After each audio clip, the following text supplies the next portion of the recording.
You know, guys, I remember when I used to think that spell work and hoodoo, voodoo, witchcraft, all that stuff, you know, I once remember I was like 13 or 12 years old or something, maybe 14, and I was playing with like Ouija cards, and me and my one friend got really spooked, and we buried them in the backyard. But not to the extent that I'm realizing now how many people participate in rituals and dark magic and whatever you want to call it. We'll call it spell work, because even gossip itself, I've learned now, it's been 2 years, that even gossip itself is spell work. It's people speaking upon others, and if it's in a not so high vibrational sense, that is in itself casting onto another person that darker, negative, unresolved energy, and those are just lessons that need to be learned. If you participate in gossip, I'm not judging you, but I'm saying be very cautious at this time, because what's happening right now is everything's pretty much amplified. So if you're going to be caught up, let's say, oh, what do you think about so-and-so? They look like this, or they do this, or whatever, and it's in a really, you can kind of pick up, you can sense and differentiate that the person that's speaking to you themselves are not very healed, and they're just kind of projecting, or they're being really harsh.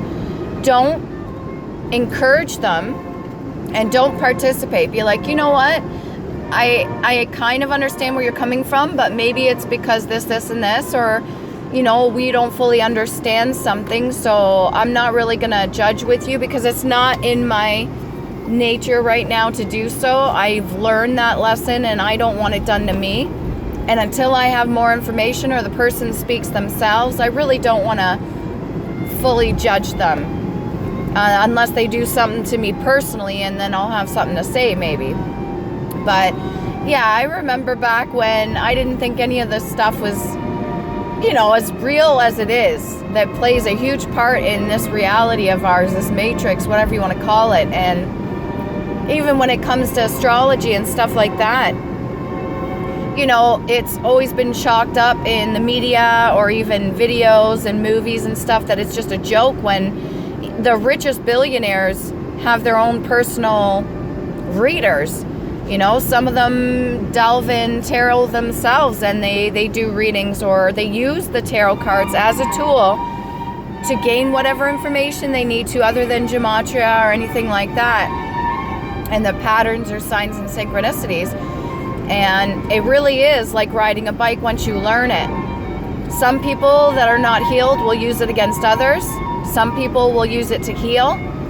Some people will use it to help others either heal or give them information they may not be privy to at the time, because they're not fully awake and aware. And I never thought that this would be what it is. It's true what they say. It's really not what they tell you. Once you see it for what it is, it's like a slap in the face. It really is a rude awakening.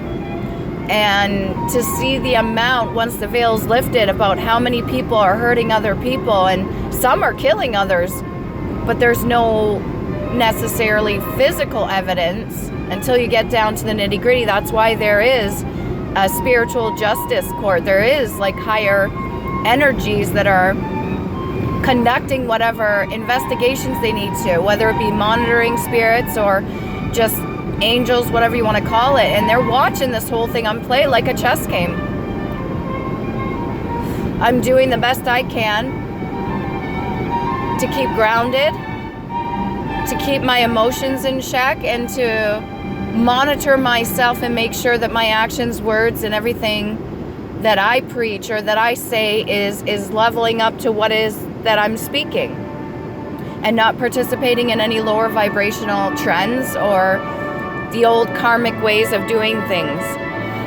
So yeah, I just wanted to make this video because it really does resonate.